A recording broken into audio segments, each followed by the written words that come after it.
everyone, welcome back to the Stitches and Scribbles channel. My name is Erin and today I have a beginner crochet tutorial for you for this lovely twisted headband. I did the knit version a little bit earlier in the month, so now it's time to do the crochet one. This is a perfect beginner project if you've never picked up a crochet hook before.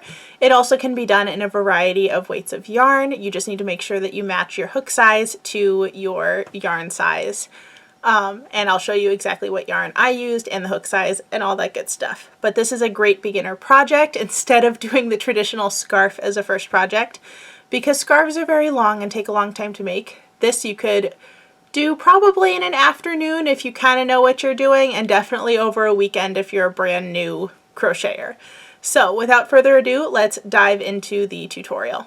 Let's start our crochet headband. I have a 3-weight cream color yarn that I'm using. This is from the Hobbii Mega Ball line. The Mega Balls are quite large. This is just the remainder I have from another project. And I am using a 3.5mm crochet hook.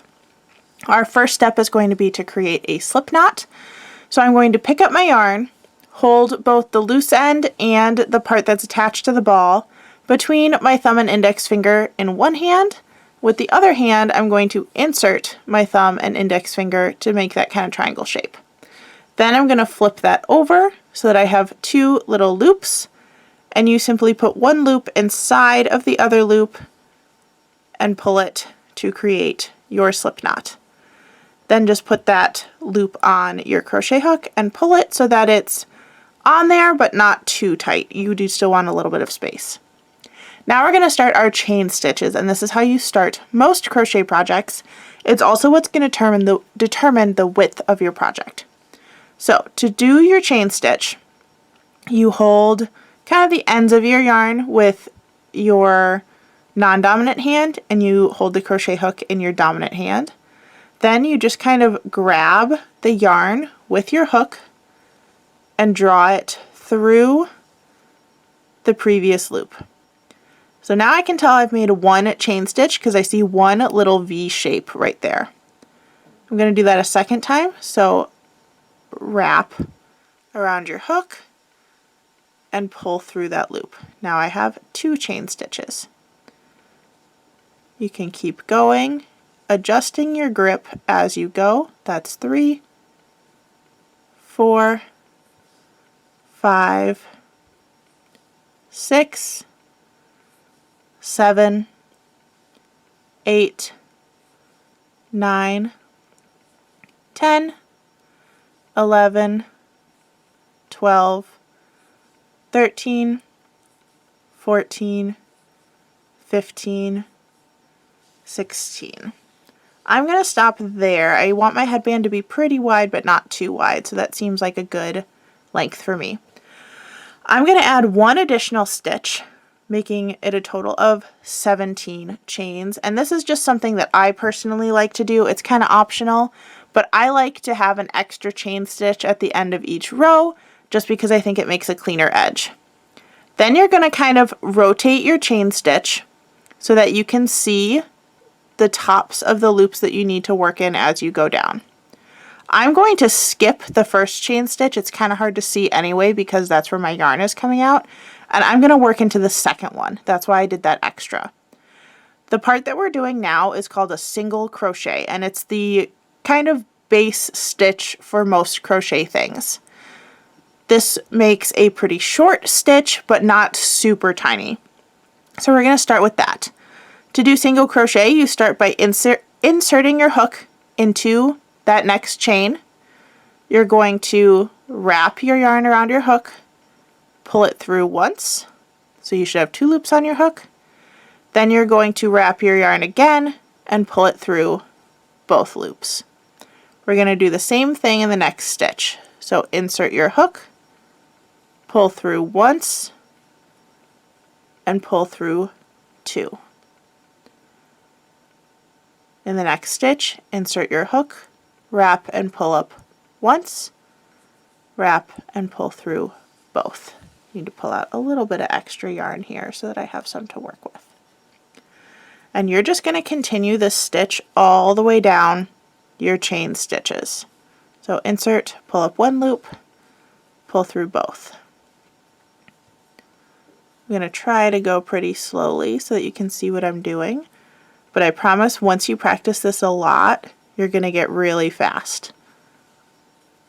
Crochet kind of has an advantage over knitting in that it's a lot faster to work up stitches because the stitches are usually a little bit taller than knit stitches are. They also tend to use more yarn, so that is kind of a downside, but the speed at which you can finish projects is usually a little faster.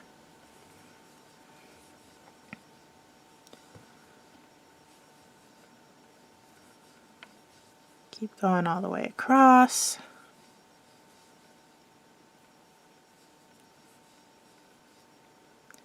And here's my last stitch. And I know it's the last one because my slip knot is right there. Now you're going to turn your work so that you're ready to go back across like you did before. This is my optional trick that I like to use again. I'm going to do one chain stitch on the edge, but we're not going to work any stitches into it this time. That's just going to kind of give us a cleaner edge to our project. If you look at the top of our single crochet stitches, they look like those little V shapes like we saw earlier. When we work single crochet into remaining stitches in the project, you always want to make sure you're inserting your hook under both of those legs of the V. So now to start my second row, I'm going to insert my hook again under both parts of that V stitch, pull through one loop, and then pull through two loops. So insert, pull through one, pull through two, just like we did in the first row, just making sure that you're taking your hook under both legs of that V.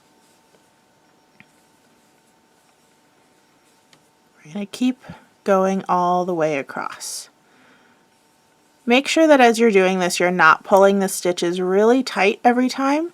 It should have a fairly squishy texture to the stitches, and if you pull it too tight, it's going to be really hard to insert your hook on the next row. We just single crochet across.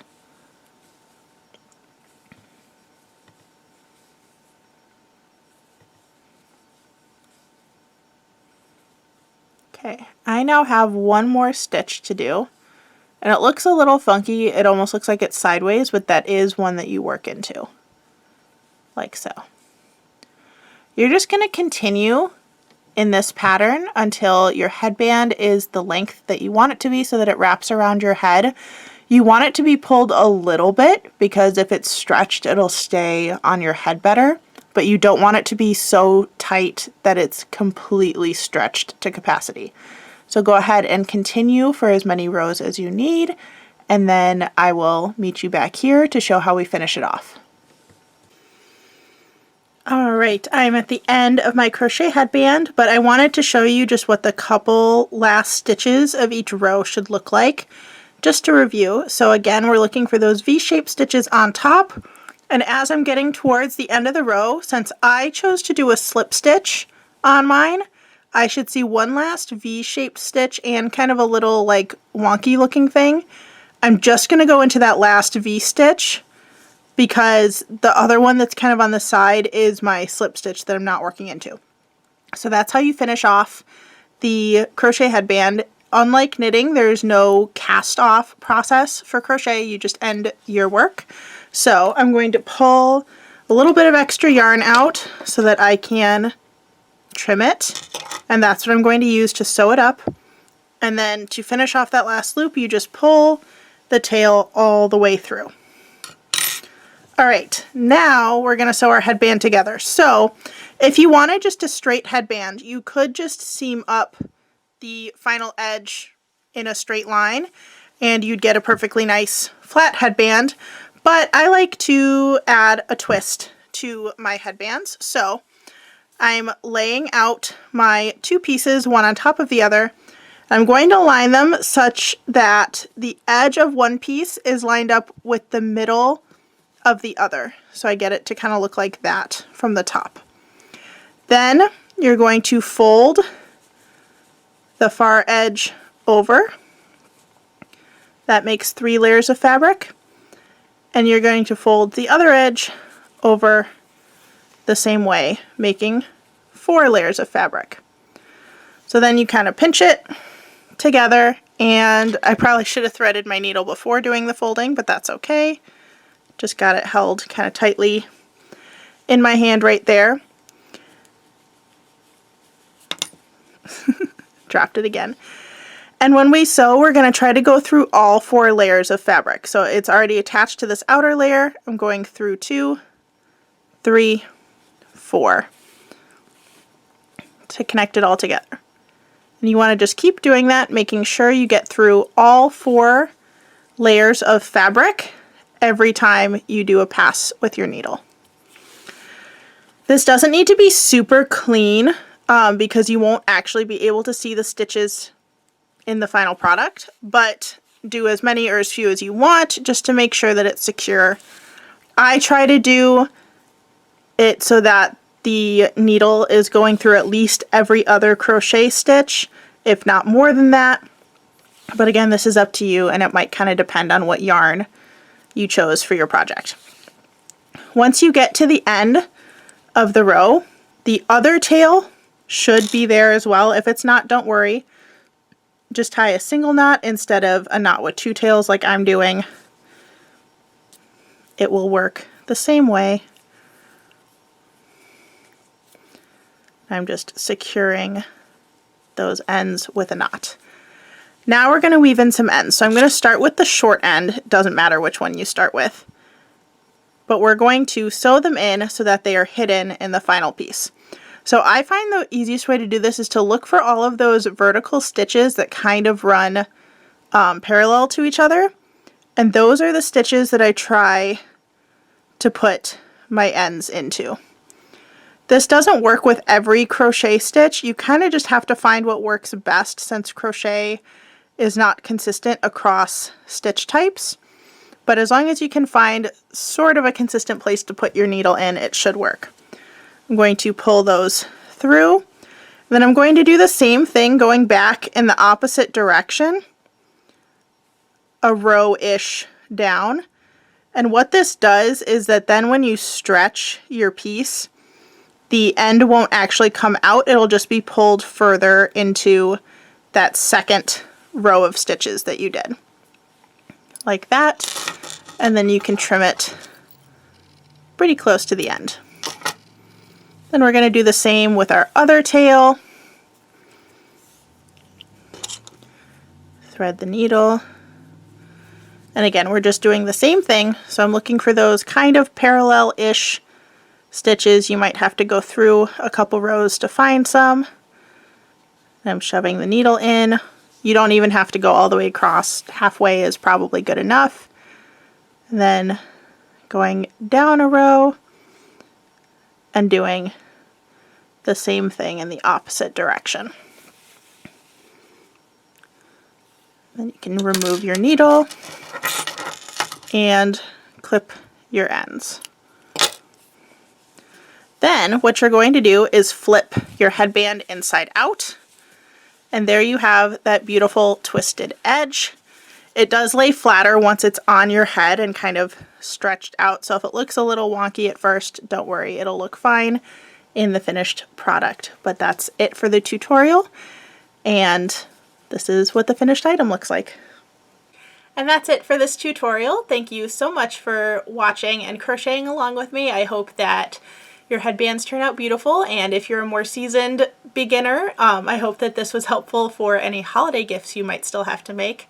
Otherwise, I hope that you have lots of fun wearing your brand new crochet headband for the holiday season and the cold weather ahead if you're in a place that has cold weather ahead.